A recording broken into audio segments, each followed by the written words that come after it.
cada um tem sua batalha, né?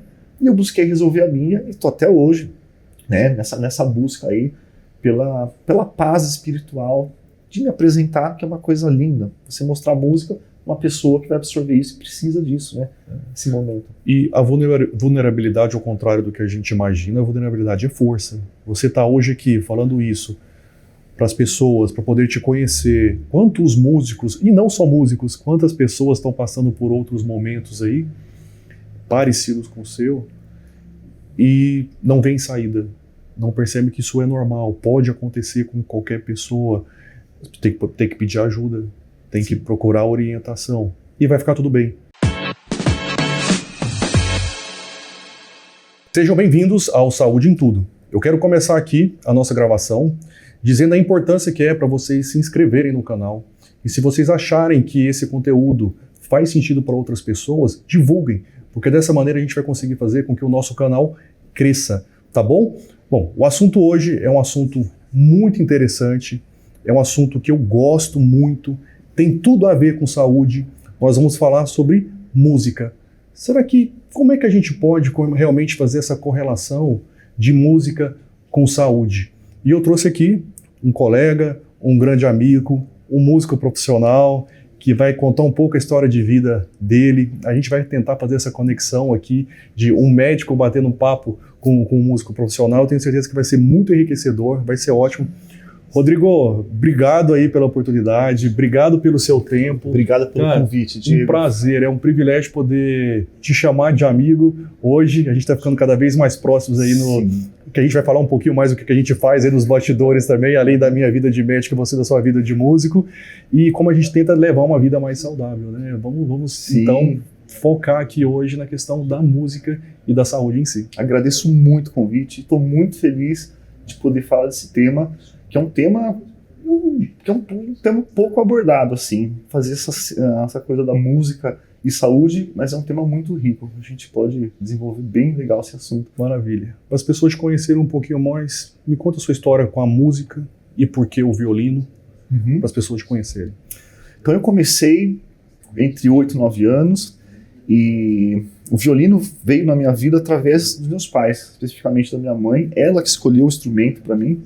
Eu, no primeiro momento, não queria saber de música, de violino. Eu tinha uma vida muito de rua, assim, com meus amigos, né? Então, eu ficava muito tempo jogando bola na rua, ficava na rua brincando com eles. E minha mãe, por ser música, ela falou, não, todos os meus filhos têm que aprender um instrumento. Então, cada filho, ela teve 5 filhos, né? Fomos em 5, e cada um tocou um instrumento. E ela ofereceu o violino para mim. E você se conectou logo com o violino? Não, levou um tempo. Então aí ela me colocou no conservatório lá de Campinas, eu sou natural de Campinas.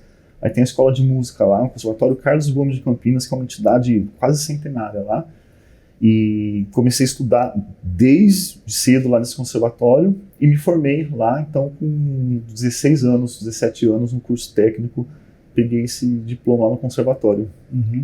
Para você que veio de uma família de músicos, quão importante, quão saudável você acha que é apresentar a música já para uma criança e realmente incentivá-la também a ter esse contato com a música, tocar um instrumento? Nossa, isso, olha, faz toda a diferença para uma criança. Porque se a gente for pensar, a primeira coisa que a gente deve levar em consideração é a parte cognitiva, né? A parte de cognição, a criança se entender com o próprio corpo, seja com piano, seja com violoncelo, qualquer instrumento, né? Então entra nessa parte da coordenação motora, a parte de foco, que hoje é uma coisa tão difícil, você conseguir o foco de uma criança pelo celular, por essas facilidades digitais que a gente tem, né? Então a música entra diretamente nisso, na coisa do foco, na parte da cognição e também a parte de educação musical, que eu considero que é como você aprendesse um novo idioma, a música. É uma linguagem. É uma linguagem. E isso tem resultados incríveis, né? E depois, quando a criança desenvolve, vira adolescente e adulto, aí ela vai perceber o quanto foi importante a música na vida dela, porque depois ela consegue se relacionar com outras pessoas através da música, participar de orquestras, grupos de câmara, né? Mesmo na igreja, participar musicalmente. Então, complementa muito a vida da pessoa. Eu acho que é um dos pilares da vida de qualquer pessoa, a aprender a música.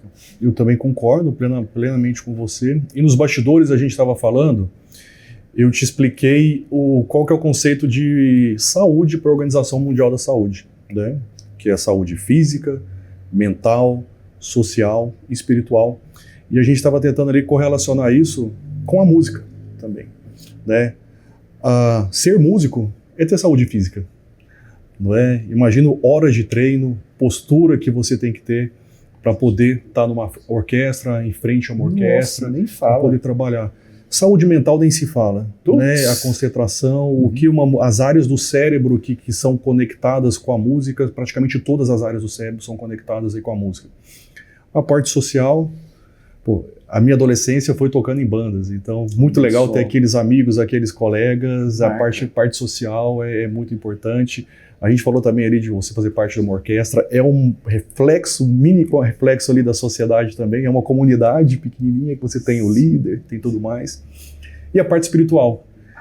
Acho que você vai concordar comigo que a música, ela conecta a gente com Deus também.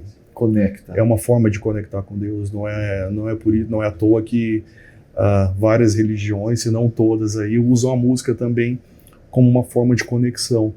O que você acha disso tudo? Faz sentido para você essa analogia? Faz parte da sua vida isso?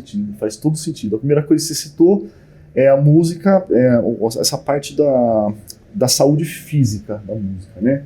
Então a saúde, realmente, quando o músico toca, ele precisa estar com a sua saúde física, assim, tem que estar íntegro com isso, né? Porque a gente, realmente, o violino, principalmente, eu posso falar com ele com propriedade, a gente usa ele numa posição que não é muito anatômica. A gente coloca isso aqui. Então, se for tocar sem o seu instrumento aqui, é uma posição que não é muito natural, desgasta muito o ombro, a parte das costas. Então, se a gente fica numa posição que não é apropriada, o que é mais comum acontecer é sentir dor nas costas, dor no braço, isso é muito comum, né? Então, a gente tem que essa coisa realmente da parte física, a gente tem que estar muito atento a isso, né? Essa coisa da posição. Aí, outra coisa que você falou, interessantíssima, é a coisa do poder da música ser usado também na parte de...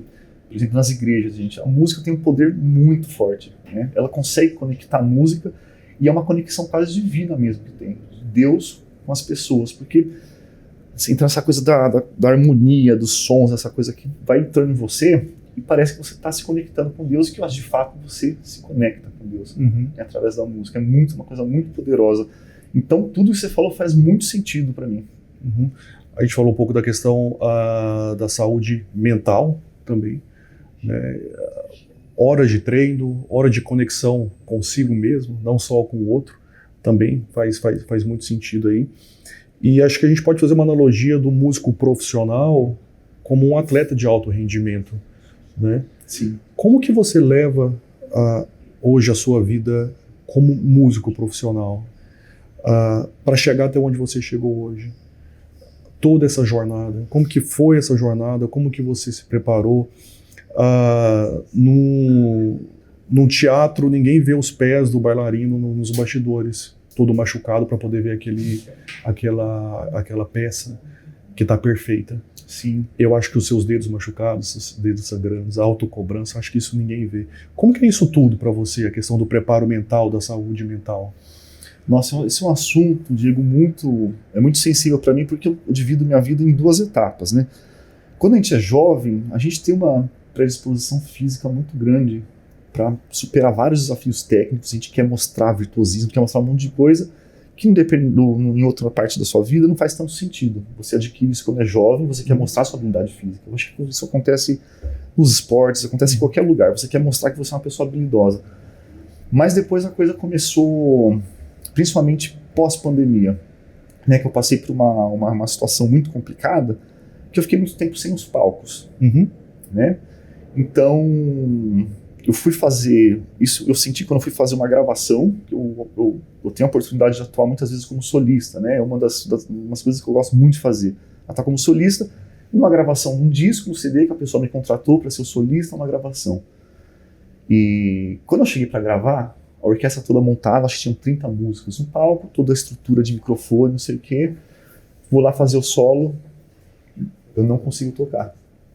Eu simplesmente, Diego, não conseguia, esse acessório que chama arco, segurar o arco de tanto que eu tremia, eu não conseguia usar o arco. E eu entrei em pânico. Assim. E eu achei que isso nunca pudesse acontecer com uma pessoa. As pessoas falam, é frescura da pessoa, né?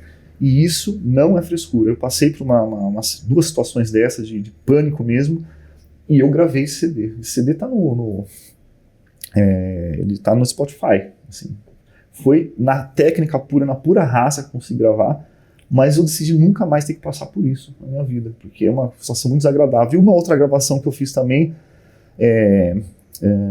uma externa que eu fiz, também tinha que ser solista, uma gravação que ia para o YouTube, para uma igreja que tem muitos fiéis, assim, muitos membros da igreja, me colocaram como solista, e eu também passei por uma situação dessa, de pânico, né? E isso eu não desejo para ninguém. Então eu tive que fazer um trabalho, reiniciar um trabalho mental comigo, que eu fiz primeiro através da musculação, né? Porque eu, ao princípio, falei, nossa, eu tô com algum problema, eu tremia tanto que eu achei que deve ser uma fraqueza muscular.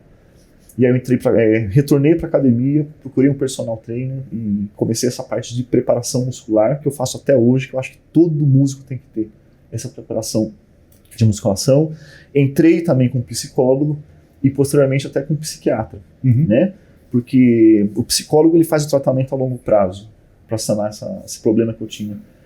Mas uma coisa que eu precisava resolver na hora, é o psiquiatra que me resolveu. O psiquiatra é mais pontual, até na questão da medicação, para depois o psicólogo acompanhar, para que você entenda todo aquele processo. Exatamente, né? Exatamente. Então eu pude vivenciar isso, e isso eu sou grato de ter passado por isso, porque isso eu consigo passar para os meus alunos. Depois eu fiz o tratamento com um psicólogo, que foi assim, de suma importância, e técnica para músicos que se chama de técnica Alexander, né, que é uma técnica de consciência corporal para músicos, que eu fiz durante o período com uma professora que chama Eleni Wozniadel, né? Ela é grega e ela passou um tempo aqui no Brasil, pude vivenciar isso com ela e pude me entender mais como músico, entender mais o meu corpo, que não é uma máquina. Eu tenho que ter algumas ferramentas e saber utilizar melhor.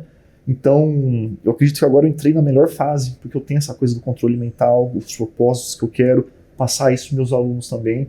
E isso faz, me sinto muito realizado com isso. Como que o fundo do poço ele traz bastante lição, né? O artista ele é muito sensível, né?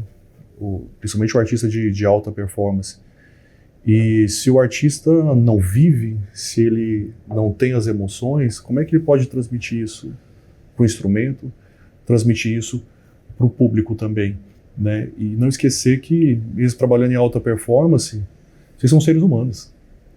Tá tudo bem, tá tudo certo. Poderia ter acontecido com qualquer pessoa e acho que a pandemia pode ter corroborado para tudo isso daí. Você chegou a descobrir o que foi que aconteceu? Ou se teve alguma coisa pontual? Ou realmente foi um acúmulo de estresse que culminou em não conseguir tocar? Foram várias coisas. Você conseguiu entender o processo da forma psicológica? Assim? Sim, consegui entender. A primeira coisa é como você parar de fazer um exercício. A coisa causa uma... cataboliza, vamos falar assim. Você perde contato com aquilo. E quando você vai entrar direto no contato com aquilo de novo, você entra com tudo, você se sente muito deslocado. Foi isso que eu me senti deslocado. Falei, nossa, mas como que eu fazia isso mesmo? Como que é essa coisa? Para onde que eu olho? Eu olhava para o instrumento, olhava para o chão, olhava para o maestro. Você fala, eu perdi muito dessas coisas aqui. E da conexão comigo mesmo. Porque eu ficava só estudando num quarto, não conversava com as pessoas. E isso foi realmente muito bom, porque eu sempre tive isso dentro de mim. Né? Eu sempre tive essa coisa de uma insegurança técnica com relação a mim mesmo, com essa coisa de comparação. Né? A gente tinha muito acesso a grandes concertistas, grandes solistas, a gente quer ser aquilo. Eu sempre quis ser aquilo. Né?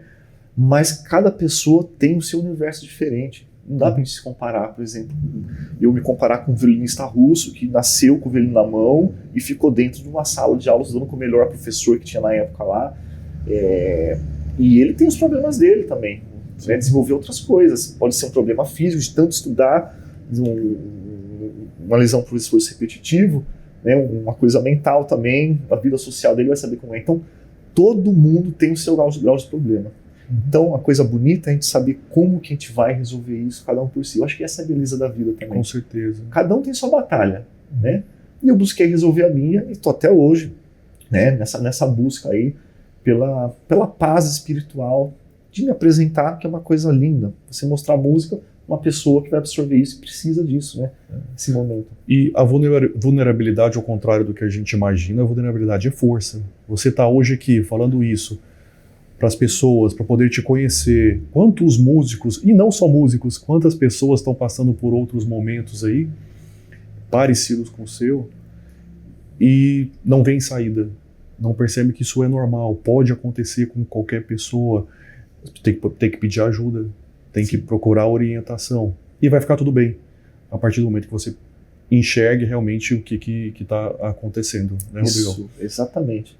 E é legal de saber que cada pessoa, a gente tem a sua questão. Todo músico, todo artista, pintor, tem o seu grau de nervosismo, tem essa coisa de enfrentar o público, enfrentar a sociedade, né? Uns treme, outros aquela gela a barriga, né? Outros treme a perna, outros dão dor de barriga, nossa, direto. Então eu me aprofundei muito nessa questão do nervosismo e entrei a fundo e consegui resolver. Felizmente, isso comigo, e é o maior prazer ter esse contato com as pessoas que têm o mesmo problema e eu resolver com elas junto, de uma maneira muito aberta e honesta, esses problemas que é uma questão de trabalhar em várias vertentes, a parte física e a parte mental, principalmente, né? Como que um artista se forma?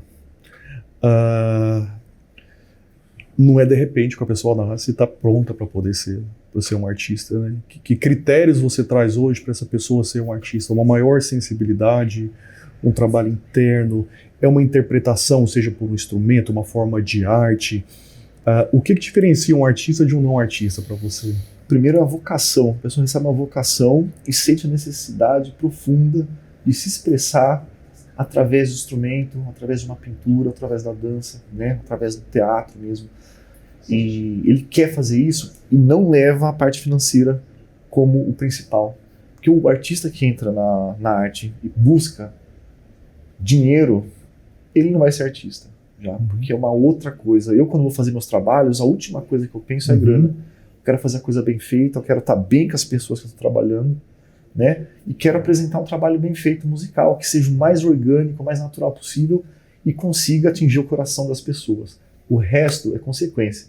Se a pessoa não tem isso dentro dela, eu falo para a pessoa procurar uma outra área, porque isso não vai ser honesto da parte dela, né? Então a música, eu acho que é isso. Então vai além de se formar em faculdade. Não é isso, né? Formar em faculdade é um proforma, você tem que pegar um diploma que às vezes uma entidade precisa para saber que você tem. Enfim, e as vivências de vida. É você aplicar tudo que você fez na sua vida através das suas vivências, suas viagens, as suas frustrações, desilusões, tudo, a felicidade com a sua família e tudo, e conseguir colocar no seu instrumento. E aí a parte técnica vai te possibilitar fazer isso, né? Mas vem tudo muito do coração e da conexão com Deus. Tem que viver, né? Eu estava até comentando com você que eu vi uma outra entrevista sua no podcast, onde o convidado perguntou, eram 2 músicos, né? O host era um músico também, e ele te perguntou sobre a inteligência artificial, como que você enxerga hoje a questão da inteligência artificial na formação de novos músicos. Se isso vai ajudar, se isso pode piorar, o que tem. E você simplesmente respondeu que o músico tem que viver, ele tem que ter as emoções, tem que ter frustrações. Isso daí a máquina não vai conseguir mimetizar. A gente é humano, né, Diego? Mas você tem que saber que a gente é humano. O que a máquina vai fazer? Vai possibilitar a gente entender como funciona o mecanismo do instrumento, como funciona o nome das partes dele, onde você vai colocar os dedos, onde você vai passar o arco, e fica por aí. O resto vem de você. Vem justamente disso, você viver. A saúde social que a gente estava falando é a conexão conosco e a conexão com as outras pessoas. Hoje você é professor também. Você estava me dizendo que você não ensina só técnica. Acho que técnica fica mais ali para o palco, fica para a sua vida profissional. O que é ser, você já é um artista, o que é ser um professor hoje para você? Qual a responsabilidade, qual o propósito de ser professor hoje para você? Olha, ser professor, gente, é uma coisa muito rica, assim, porque a gente tem que passar, naturalmente, saber passar toda a parte da técnica de instrumento, porque Porque, gente, antes de mais nada, a gente tem que lembrar que o violino é um instrumento que tem 4 cordas, e a gente tem que saber se entender com o instrumento, colocar na posição adequada, como que não vai dar as dores, como que vai colocar o ar, como se fosse a posição de um bailarino. Tem que estar tudo bonitinho. Como que o dedo vai cair, como que vai ser a articulação, nessa parte toda aqui, né? O aluno entendendo isso, às vezes leva anos. Pode levar alguns meses, assim, depende, né? Vai de pessoa a pessoa. E o legal é a gente entender o universo de cada pessoa também. Eu acho que o professor tem que entender o universo do seu aluno, né? E isso vem cada vez mais se desenvolvendo. A gente entende a cabeça da pessoa e os problemas dela e tenta de alguma forma moldar dentro disso e encaixar a música dentro disso, né? Então, passou a parte técnica, aí a gente entra na parte de extrair a música da pessoa. Como que você vai se sentir à vontade? Como que você vai deixar o som bonito? O violino é legal porque é um instrumento extremamente livre. Quando a gente tem muita liberdade, Diego, a gente se perde às vezes, né? Dá uma liberdade total para uma criança, um adolescente, ele se perde. Vai fazer o que você quiser com seus amigos, não pode. Você tem que estabelecer alguns limites. E o violino faz exatamente isso. Ele vai estabelecer os limites, o que não pode fazer, o que pode fazer. Mas por ele ser livre, a gente consegue extrair muito do aluno, né? Nessa questão artística. E essa é a parte mais gostosa. Os professores de alta performance das grandes universidades não trabalham mais técnicas básicas com os alunos. Eles vão trabalhar essa coisa de extrair a música da pessoa, né? Trabalhar a parte mental e a parte espiritual. Acho que em todos os esportes, né? Em toda a questão da alta performance, você falando aí, já veio à minha cabeça quando a gente vê treinadores, né? O papel de um treinador, o papel de um professor, ele realmente ser um coach, ele poder orientar essas pessoas, dar caminho. Isso. E não é só mostrar a técnica num saque, num chute, é realmente isso que você está falando. Nossa, né? Ter coração, ter bravura. Eu acho que a linha de conexão entre a música e a medicina é a musicoterapia. E quando eu te convidei, eu te perguntei, a gente consegue conectar música com medicina? E eu perguntei se você tinha tido uma experiência na universidade com a musicoterapia em si. Você falou, não tive essa matéria. Mas eu pratico musicoterapia com os meus alunos. Eu queria que você falasse um pouquinho mais sobre isso aí, do professor que traz o instrumento como um método terapêutico. Isso é uma área muito gostosa de trabalhar, porque nem todos os alunos que a gente tem querem ser instrumentistas, querem ser violinistas, eles querem ter uma vivência diferente. Assim como eu tenho também, eu vivo a minha experiência fora da música, né? Eu sou assim, entusiasta de artes marciais, na filosofia, na parte física, na parte, né? Assim como você. Então, o aluno vai lá, muitas vezes, para buscar uma atividade nova e ele consegue colocar, para mim, os problemas da vida dele de maneira muito natural. A gente não força isso. E isso é muito interessante, né? Porque eu não vou tirar isso dele, ele vai falando de uma maneira muito tranquila e a gente vai conectando o violino através disso e às vezes nem é o fim do violino, como você disse.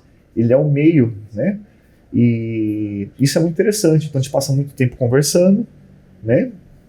Sem julgamentos nenhum, e depois a gente toca um pouquinho e conversa mais um pouco e assim se desenvolve a aula. Isso funciona como uma musicoterapia, né? A gente conseguir deixar a pessoa à vontade e colocar para fora aquilo que ela não consegue colocar em casa, não consegue colocar com os amigos ou no trabalho, a pessoa não quer se expor e ela se sente confiante com o professor, no meu caso, com o professor de violino, falar, e isso é muito gratificante para mim. Imagina você, Rodrigo, vivendo a complexidade de um músico profissional para trazer a simplicidade de um instrumento para uma pessoa que precisa simplesmente de algo para poder ser algo novo, uma nova paixão, algo onde ele vai descarregar o estresse, onde ele vai aprender algo novo.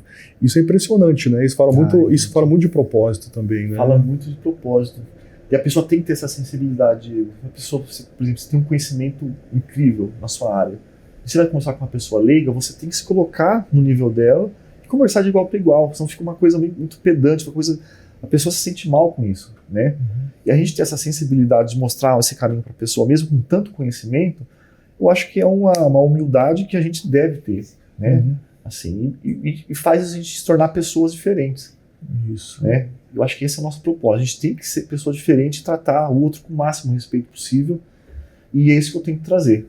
né? Os meus alunos pequenos, gente, projeto social, eu dou aula em Suzano, lá, né? E eu tenho crianças de 12 anos, 11 anos, e a gente se dá muito bem, a gente se torna amigos, porque eu não consigo traçar um degrau muito grande entre eu e eles. A gente conversa na mesma linguagem. Eu vou na linguagem deles e a gente se dá muito bem. E a gente se diverte com isso. É bom para eles e é bom para mim também. Maravilha. Vamos apresentar o violino para quem não conhece o violino, o que é o violino, como se fosse uma primeira aula para a gente. Depois eu quero uma palhinha de algumas coisas aí também. Tá ótimo. Então o violino, gente, ele surgiu, esse formato aqui, lá para 1500, 1600, né? Ele teve alguns descendentes, que nem a rabeca, a rababa, instrumentos que tinham 3 cordas muito rudimentares. E, em determinado momento, construtores italianos desenvolveram esse instrumento, esse formato aqui, né? Com Amati, depois o famoso Stradivarius, vários construtores violinistas mais famosos assim. E virou esse instrumento maravilhoso que foi feito para simular a voz humana, né? Para substituir a voz humana. Né? No caso do violino, existiam as tessituras de voz, soprano, contralto, tenor, baixo. O violino seria soprano, que é a voz mais aguda. Então o instrumento tem 4 cordas e é um instrumento com timbre agudo. 4 cordas. Um som que projeta bem, né? E junto com o violino vem esse outro acessório aqui que a gente chama de arco. E o arco é muito interessante porque o que é essa fita branca que tem muita gente curiosidade de saber? É crina de cavalo que a gente coloca aqui. Então, crinas, né? Tira do rabo do cavalo, passa por um tratamento, etc. E dá essa sonoridade no violino. A gente passa uma pedrinha que se chama breu para dar aderência na corda. E sai esse som maravilhoso do violino.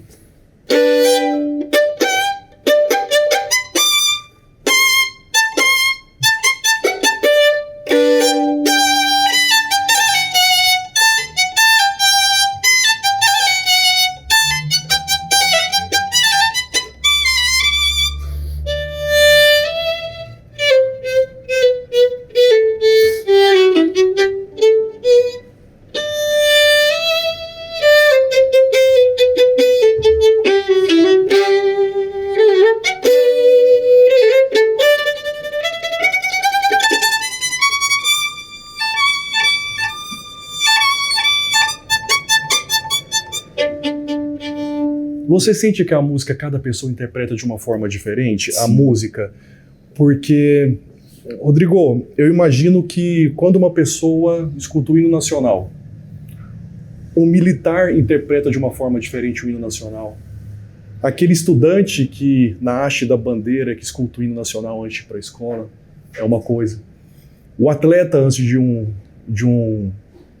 jogo importante, de uma competição importante, o hino nacional é de uma forma diferente. Você tem noção do impacto que é a música para cada pessoa e que como cada pessoa pode interpretar de uma forma diferente aquela música? Como toca a alma da pessoa? Sim, você vê. Essa é a riqueza do ser humano, né?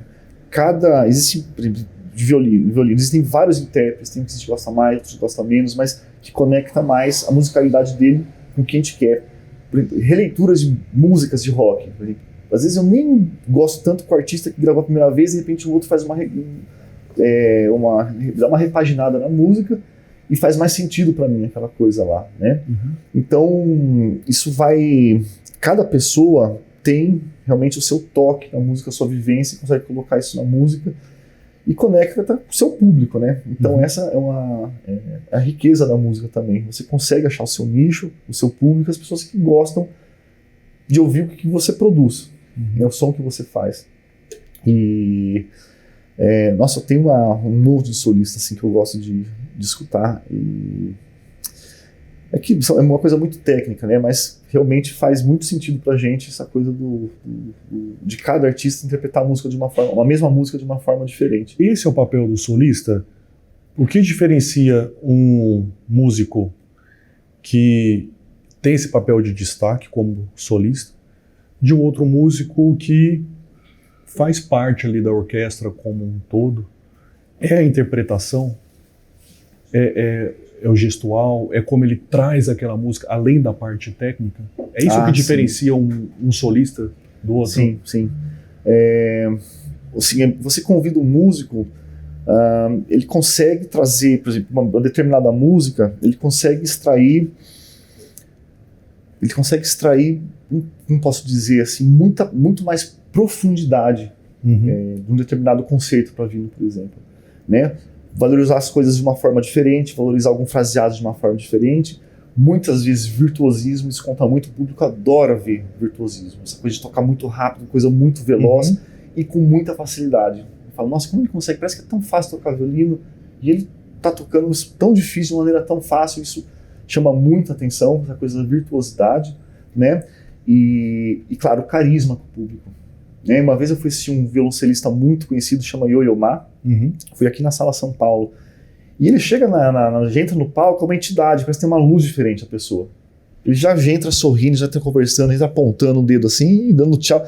Fala, nossa, mas coisa diferente, gente. Aí ele vai tocar e toca aquela coisa de olhar pro conecta, faz aquela coisa sorrir. É uma coisa tão leve que faz você se sentir muito bem com aquele momento. Diferente de uma coisa sisuda, aquela coisa assim. Às vezes você se sente muito melhor com um artista que tem essa leveza, né? E aí no final do concerto ele ganhou, porque é de praxe, você ganha um buquê de flor. Aí ele pegou o buquê de flor e tocou a plateia. Aí eu lembro que ele fez assim, tacou na plateia e pegou na cara de uma senhora que não tinha nem reflexo para pegar a flor. Bateu na cara dela de um jeito assim. E eu falei, nossa senhora, essa mulher vai xingar ele, né? E ela adorou isso aí também. Foi pegou do jeito nela assim. Todo mundo deu risada e ele fez assim, ó. Deus do céu, desculpa, não sei o que ele falou. E foi. E é um ser humano. Não é, você não vê ele como estivesse no cima do palco lá, uma coisa de vidro, você não pode encostar, não. É uma pessoa que existe e faz uma coisa tão maravilhosa como ele fez, né? Então, realmente, cada músico tem essa conexão diferente através dessa coisa mais natural. Você acredita que a música ela pode fazer parte, na verdade, impactar a personalidade de uma pessoa? A gente hoje tem diversos estilos diferentes de música, diversos ritmos diferentes, diversas culturas. Você que acredita que determinado estilo musical pode interferir na personalidade daquele ser humano, daquela pessoa? As letras também, tem espaço para tudo, tudo pode ser música, né? Mas de um contexto mais, pensando na questão mais social, de mentalidade, de saúde, o que você acha que é esse papel da música na formação da pessoa? Exato, isso são fases, isso na parte da pedagogia também. Você não pode apresentar para uma criança uma música com letras muito pesadas, né? Por exemplo, as letras hoje que são muito apelativas sexualmente. Se você apresentar para uma criança de 12, 13 anos, que isso é muito comum, inclusive nos projetos sociais que eu tenho, essas crianças apresentam para mim essas músicas, né? Tem uma música muito famosa que eles adoram tocar, que é...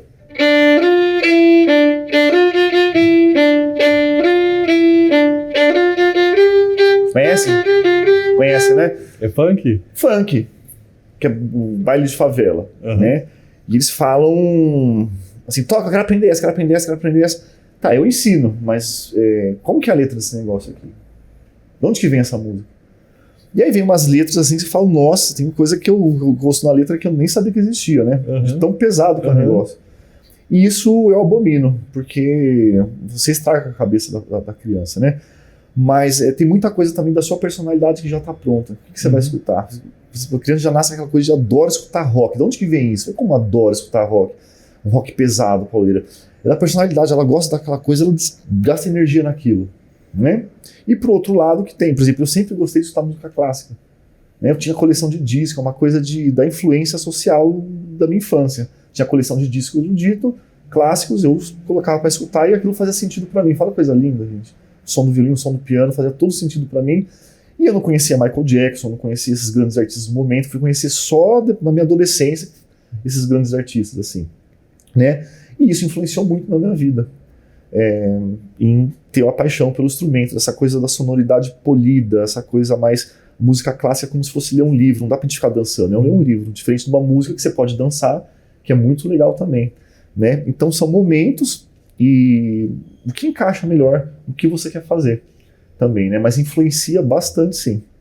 E é acessível música clássica hoje, né? Tem a Orquestra de São Paulo, que toda semana tem projetos sociais, então já não tem mais aquela disparidade entre pessoas que podem ter o acesso à música clássica também. Você mesmo falou que trabalha em projeto social, já está levando acesso à música clássica e informação para as pessoas também. Né? Nossa, você falou uma coisa muito importante agora, é muito acessível, muito acessível.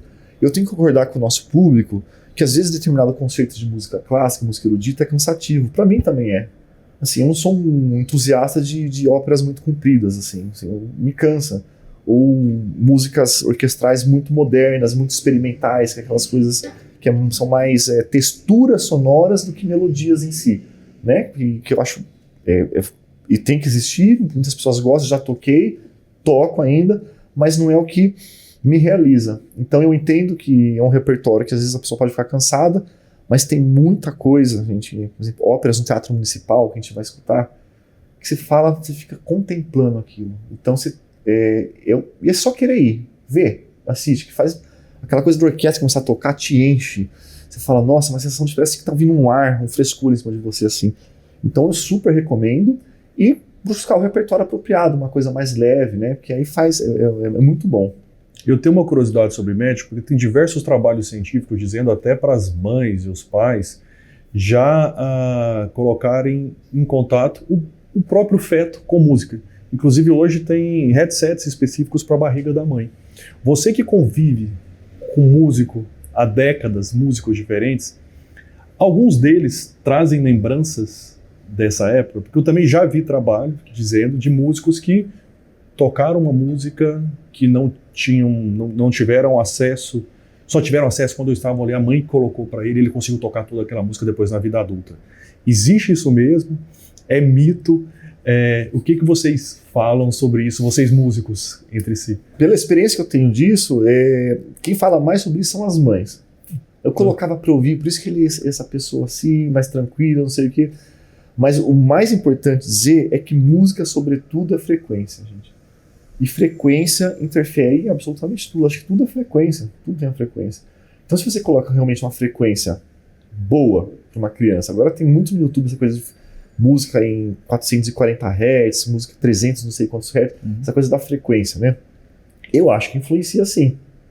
Né? Eu acho que tem... Mas de que forma? Aí eu teria que fazer um estudo mais profundo disso. Porque é uma coisa interessante de saber se isso realmente impacta de uma forma significativa. A gente se conecta tanto com música, eu tinha falado com você que acho que é uma das poucas coisas que atuam em todas as áreas cerebrais, é a música.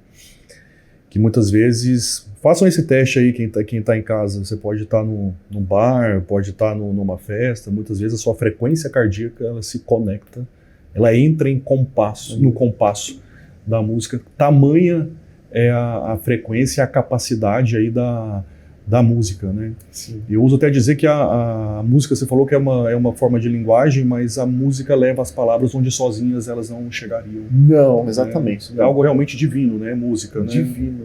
A gente vê a música no cinema também, né, Diego? Imagina, eu fui, por exemplo, ver o filme Interestelar, gente, eu sou fã desse filme aí. Aquela trilha sonora, gente, que o Zimmer faz é uma coisa que arrepia. Você fala assim, nossa, como complementa a coisa, né?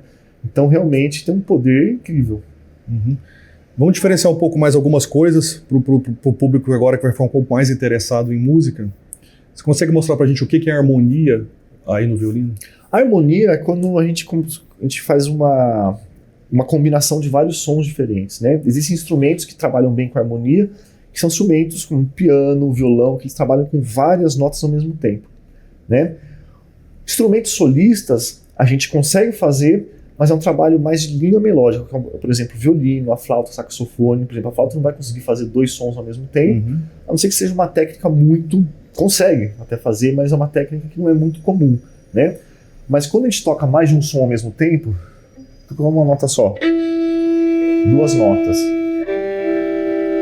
Três.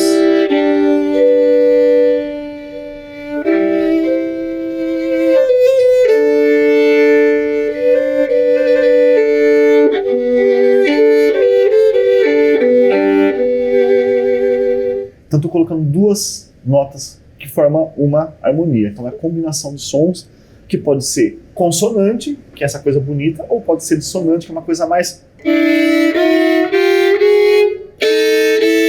Uma coisa mais que choca mais. buzina de carro passando, coisa dissonante, né? Então, essa coisa da harmonia, de combinação dos sons. E a melodia? Você falou bem aí, cara. A melodia é uma linha melódica que passa uma frase musical.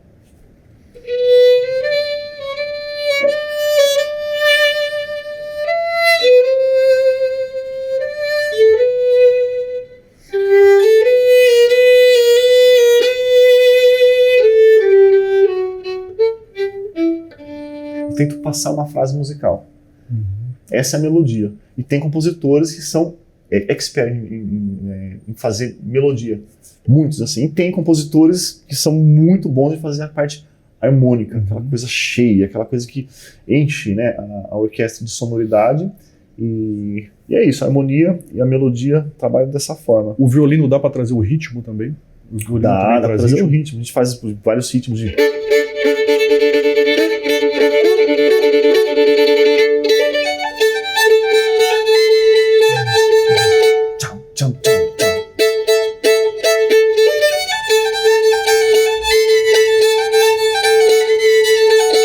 Traz total, o violino tem muita coisa de ritmo. Ele imita a voz, né? Como você disse. Né? Imita a voz. Ele mimetiza a voz. Mimetiza a voz. Tá. Rodrigão, e o esporte para você? Que foi a forma que nós nos conectamos, né? Sim. A gente está conversando aqui todo pacífico numa boa, mas as pessoas não sabem que a gente troca soco toda semana, né? Ontem, inclusive, a gente estava trocando soco com o outro nosso... A gente tem um treinador em comum, né? Algumas vezes a gente pratica boxe junto. O que o boxe tem trazido de lição para você? E quão saudável tem sido isso para você também? Então, gente, ontem a gente fez um treino, não foi muito saudável para mim não, viu? Porque ele...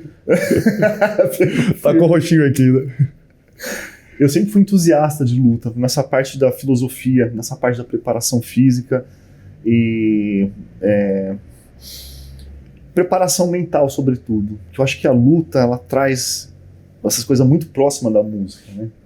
Sobretudo da parte mental. Como que você vai entrar no ringue, como você vai ter um oponente, por exemplo, do seu tamanho na minha frente, assim, e você vai ter que manter o foco, o controle e as habilidades, a parte técnica para você não se machucar, para você saber aplicar os golpes. Eu acho que isso tem tudo a ver com a parte musical. Tudo a ver com a parte musical. Os meus alunos vão estranhar de ver esse podcast aqui, porque muitos deles não sabem que eu faço luta, né? Sempre que eu vou postar as coisas no Instagram, eu ponho só para os close friends, essas coisas assim, porque às vezes o pai pode assustar, essas coisas assim, mas eu acho que é uma coisa tão próxima que faz todo sentido para mim, né? E realmente preparar o corpo para essas coisas que eu faço. Eu nunca tive uma dor muscular, gente, depois que eu comecei a fazer esporte, né? Eu nunca tive nenhum problema mais sério com música, o meu corpo responde muito bem a essas coisas. Então, para mim, uma coisa complementa a outra. O que diferencia o Rodrigo músico pro Rodrigo que está em casa? Você consegue deixar o Rodrigo músico nos palcos? Você consegue deixar o Rodrigo músico nas salas de aula? Não, e viver o outro Rodrigo? Ou não tem como separar os dois? Eu não consigo separar os dois. Eu consigo separar os dois quando é uma coisa muito administrativa, quando eu tenho que lidar com pessoas que eu às vezes não tenho muito vontade de conversar, de estar com essas pessoas, mas é obrigado a estar. Aí eu tenho que fazer aquela coisa social de conseguir estabelecer uma linha de contato, porque tem muita gente ruim, né? Tem muita gente que não quer o seu bem, né? Mas eu não entro em conflito não, porque eu tenho tanta coisa boa na minha vida que eu consigo realmente aí mudar esse Rodrigo e não ser o Rodrigo que eu sou de verdade, né? Que eu acho que essa coisa de excesso de sinceridade também é uma coisa que estraga tudo quanto é relacionamento, seja em qual área for. Eu acho que tem que ter essa coisa do equilíbrio também na parte de embates, de ideias diferentes. Tem que ser uma coisa, você tem que aceitar ideias diferentes de uma forma muito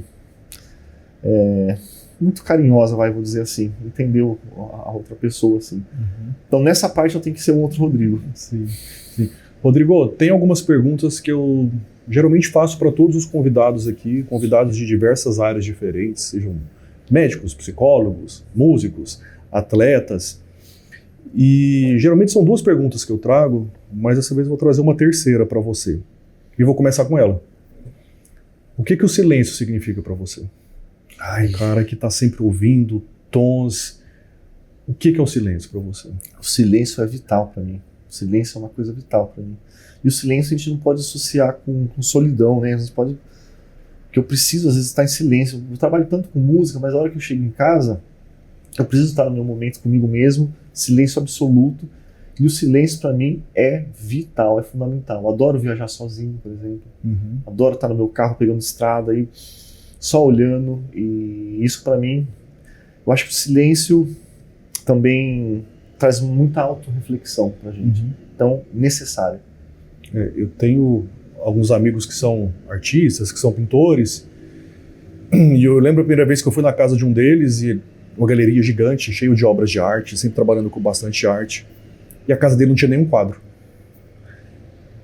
E ele me explicou que era uma forma de silêncio, igual você está falando também. Você precisa do silêncio, e ele falou, cara, em casa eu preciso me desconectar.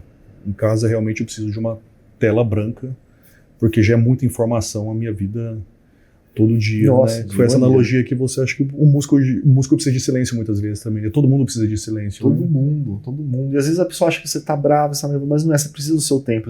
Então, nunca fui de sair à noite, sair pra balada, sair pra festa, essas coisas. Eu sempre fui...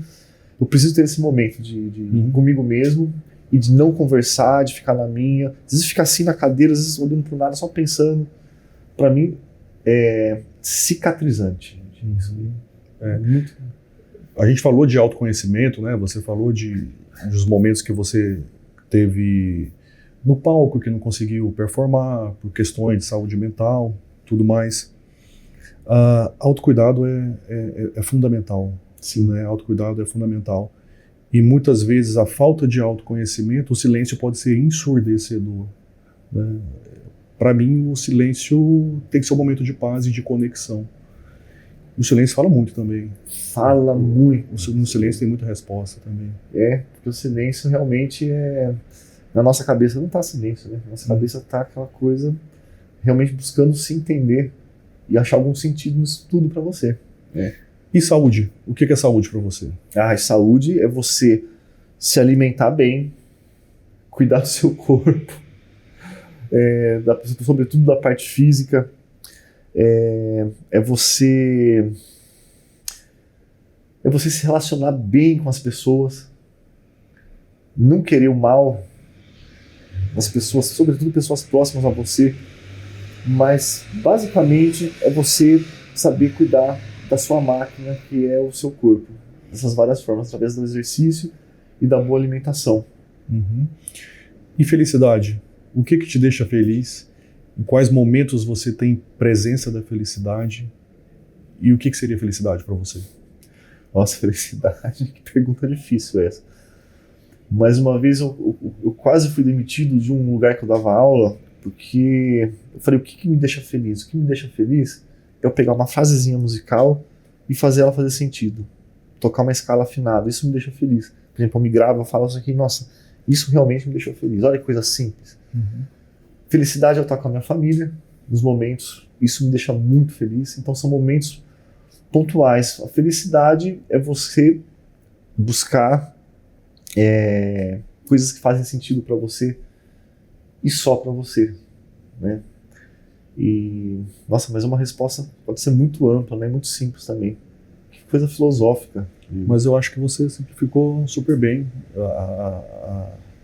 Eu já falei isso aqui algumas vezes, a felicidade hoje é até matéria de faculdade, é até uma graduação a felicidade, né? Você consegue aprender e ensinar a pessoa a ser feliz. E é realmente esse estado de plenitude com as coisas simples da vida, né? Porque se você não conseguir ser feliz com a xícara de café, não vai ser com o iate que você vai ser feliz. Então, acho que é um pouquinho mais complexo, né? É tão simples e ao mesmo tempo poder ter esse estado de presença aí para poder contemplar as coisas simples, né? Para mim, felicidade hoje é conexão, de estar com um colega que está surgindo uma amizade, que aceitou um convite para poder me ajudar num projeto que tem bastante propósito, que é levar conhecimento para as pessoas, né?